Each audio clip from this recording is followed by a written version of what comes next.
back in our MySQL playlist. So in this video, in this sixth video, we are going to learn about different database related queries.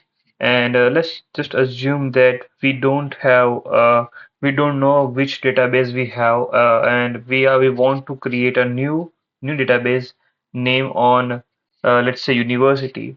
We already know that we have the name of university, but maybe we don't know other name. So or somebody use our code and they want to make a new database name on university. So let's write create database and use instead of using university here. So let's write if not exist university.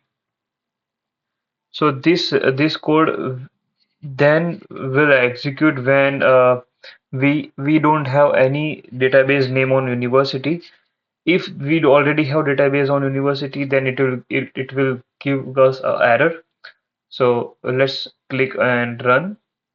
So yeah, as you know, we got the error that it shows that we can't create a database university because databases already exist.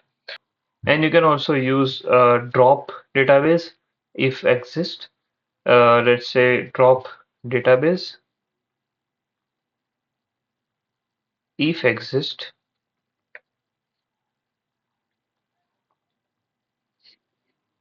Let's say I want to drop any other database that we don't even have in our MySQL workbench. So let's say company. We don't have any database name on company, and it shows that if exist name on company, then it will drop. Otherwise, we will get a warning signal. So as you know, we got the warning that it says that database does not exist.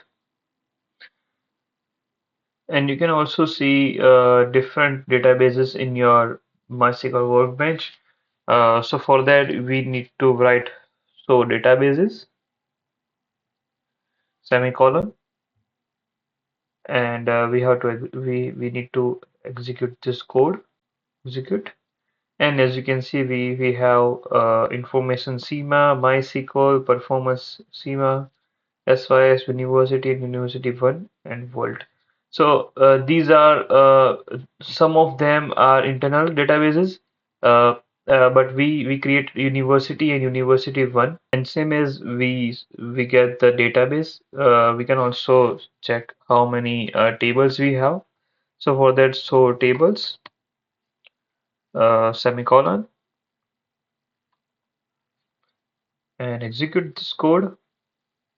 As you can see, we have this one uh, a table name on student. As you know that we already create here create table student, and we give them some values here. So next we can also whenever you add new tables and when you run this code, it will give you the all the tables here. So this is the way you can show how many tables you have and how many database you have. Do this everything and we can also we already dropped a database in our first video that we wrote temp1 and temp2.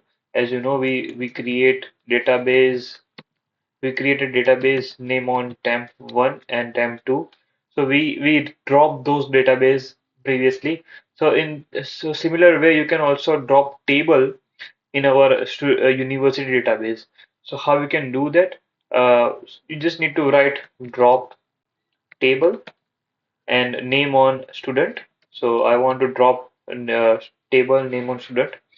So write student and execute this code,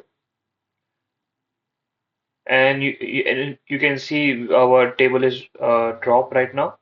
So let's just remove everything first of all from this and create a new table name on table. Uh, let's write student. Uh, let's say roll number you can't give space after roll number as like this. You can use roll number give by giving the underscore, and also integer as an integer, and we want primary key, uh, use comma. We also need a column name on name varchar, let's say 50, and close this parenthesis and semicolon. Uh, Clicks everything, execute. You can see we have a new student table on our university database. Let's just check in here. So as you can see, we have this university. Click on here.